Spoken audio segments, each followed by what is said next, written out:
Ladies and gentlemen, hey, hi, how you doing? Welcome back to the channel. Thank you so much for stopping by. We've seen quite a few different meta changes here in Warzone with the Season 3 update. Obviously, that launch update and the weapon tune that we saw just after that changed up a ton when it comes to the general meta loadouts and weapons you want to be using. So today I wanted to count down the top 10 best overall weapons here in Warzone right now, ranking them from 10 to 1 to see which weapons truly are the GOATs right now. So as we go through it all, if you enjoy the video at any point or if you find it helpful, let me know by dropping a like on it. And if you're new here or if you have not already subscribed, every day I got you covered with everything going on in COD. So feel free to hit that subscribe button and turn on those post notifications. That way you can always guarantee you are up to date. And also right now, my G Fuel discount code Immortal is actually boosted to get you 30% off everything on the site. So if you want to grab a new tub, a shaker cup, a starter pack, anything at all, Code Immortal has you covered. Link for that will be down in the description below. So starting off at number 10 for me, surprisingly, I got the PKM. This is a super slept on weapon. Like, no one's really talking about this gun all that much, but the stats speak for themselves. Sure, it's heavy, it's slow, it's an LMG. You're using it for long range. Speed is not important there. What is important is that long range TTK and control. This thing is super easy to use and it packs a punch. It has got the power for sure. One of the best TTKs over range, especially on 300 health right now. Like, I love this thing. It easily, in my opinion, makes its way into the top 10, but there are some more versatile weapons in it that we'll obviously get to. For the 10 spot, though, I feel like this is a pretty appropriate weapon to have. So first up here, we're going for Monolithic Suppressor, obviously the extended barrel as well. Gonna go for the VOK 3x optic, perfect for those ranged fights. I love the fact that this thing has an underbarrel, the snatch grip that has better control and a better ADS. Then lastly, I like to go for the tac laser to make that ADS a little bit more snappy, get some better stability out of that as well. Very consistent weapon here. It's been good since like day one of Warzone 2. It's never been a bad choice, and it's still going strong here in Warzone Pacific. Now at number 9, I've actually got the MP40. This would be a little bit higher up on the list if one, it had a better damage per mag. The magazine capacity is kind of limited, and two, it is a little bit limited. Even in some close range fights, there are some better choices for that top TTK up close. That said, it has phenomenal mobility, especially with the build that we're going to be using for this video, and it's got a very consistent TTK as well. Very easy to use. I just think there are some more dominant choices out there, but you cannot go wrong with the MP40 right now. First up, we're going for recoil booster. The short barrel is going to give you a really good TTK up close. I like running the slate reflector on this, not super huge on the iron sights with the short barrel. Folding stock for that better mobility is obviously a crucial part of that.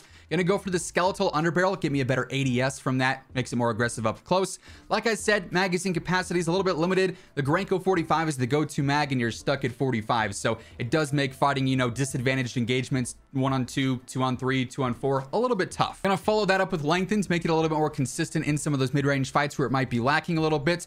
Fabric here for the better ADS and sprint to fire is ideal. Gonna end up going for steady for the better ADS firing move speed, and then lastly quick for the better mobility as well. Like I said, very well-rounded SMG, good mobility, good damage. There are some better choices though. Like for instance, the Wellgun. It is very similar to the MP40 in a lot of ways, has a really good mobility stat, really good TTK up close. It's just a little bit more consistent over range. And you can have a variety of builds here that are very consistent as well. So first up here, gonna go for recoil booster. Also gonna end up going for hand stop just to help out with the control a little bit. Control's a little bit more noticeable here. The recoil is rather, I should say, than on the MP40. Gonna go for the Granko 40 here. That magazine capacity, again, limiting it, hence why it's number 8 and maybe not like number 4. We're gonna go for lengthen again for the better mid-range velocity. Fabric or polymer yet again, better control or better ADS, just comes down to preference. Gonna go for acrobatic for the better mobility, then also quick for the same deal as well. Gonna go for a move stock for even better mobility. I like having the slate reflector on here as well. Then depending on what you want to have on your weapon for a barrel, you can go 2 different routes. Short barrel is going to be great for close range fights.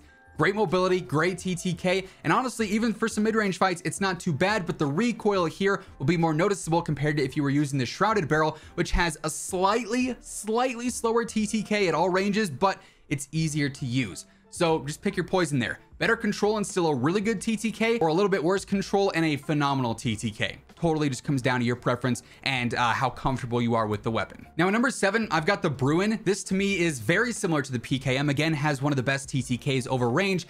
It's just more versatile. It's more of an AR LMG hybrid than the PKM, which is very bogged down and a little bit heavier, all right? So this to me just brings in that versatility factor that the PKM lacks. So obviously this has to be on the list here today as well. Setup is very basic: monolithic suppressor, summit barrel, commando foregrip. The 60 round mags here is one of the crucial parts, makes it a lot more aggressive and makes it a lot more versatile. Then also the VOK 3x optic, no surprise there. Pretty much the copy and paste rifle setup between Cold War and Modern Warfare, but it is still frying here in Season 3. Now, speaking of copy and paste setups, we've got some Cold War ones coming up. The FARA 83 here, I've got it at number 6. This thing, it's the only reason it's not like 2 or 3 or 4 is because it has a really slow ADS and a really slow reload, but its TTK is like right there with some of the other top Cold War options that obviously we're gonna get to in this video. Also, it has very minimal recoil. It's like an S pattern, super easy to control, very simple in my opinion. So it's just a really consistent rifle when it comes down to it. The setup though, about as easy as it gets. Screw suppressor, RPK barrel, the Spetsnaz grip, the 60 round mag, and then also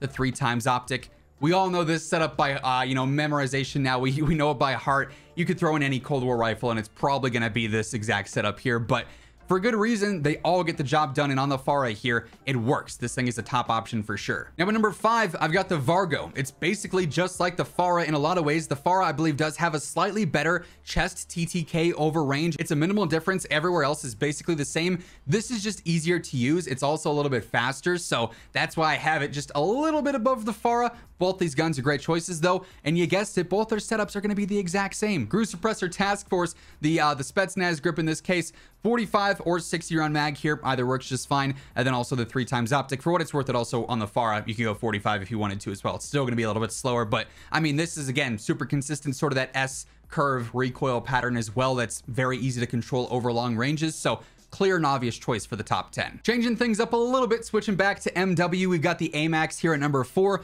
Only reason this isn't higher is because while it does have essentially the best TTK in the game over long range, its control on PC, even with the 120 FOV, because that visual kick is a little bit rough compared to some of these other options, and on console, obviously the same applies as well. So the control here is mainly the big drawback. Also the fact that you can't go above 45 rounds. 60 would make this thing even more elite. So those are the sort of 2 minimal drawbacks in this case that hold it at number 4 and not 3, 2, or 1. But you cannot go wrong with the AMAX right now. This thing literally fries everybody. We're going for monolithic suppressor, Zodiac barrel, commando foregrip, obviously the 45 as mentioned, then also the VOK 3x optic here.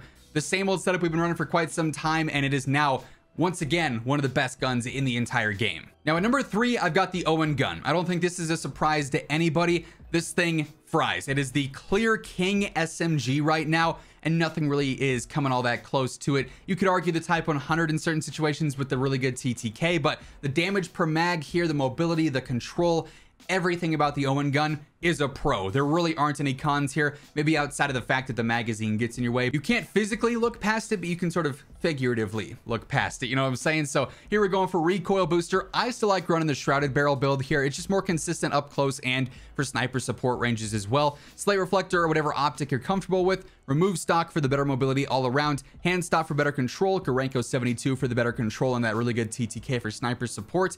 Lengthen for the better velocity. Polymer or fabric here, both work just fine. ADS versus control, obviously. Acrobatic and quick as always, the usual deadly duo for perks. And I mean, yeah, the only reason this thing's not higher is because it's not great at long range. That's about it. Like this thing for close range, even some mid-range fights, there are very few better options. Now at number 2, I've got the XM4. This to me, well, it is essentially right there with basically every other Cold War rifle that we've talked about, the Vargo, the FARA. It's just easier to use in my opinion. I'm more comfortable with this, hence why I personally have it at number 2 here. You could probably make an argument for the Vargo or the FARA or any other Cold War rifle moving into this spot as well, because they're all so similar, just like their setups are so similar. Agency, task force, field agent, the 60 round mag, and you guessed it, the 3x optic. No diversity in these setups and very little diversity in their stats, but all their stats are also like top of the top, best of the best. And then lastly, at number 1, I've got the STG.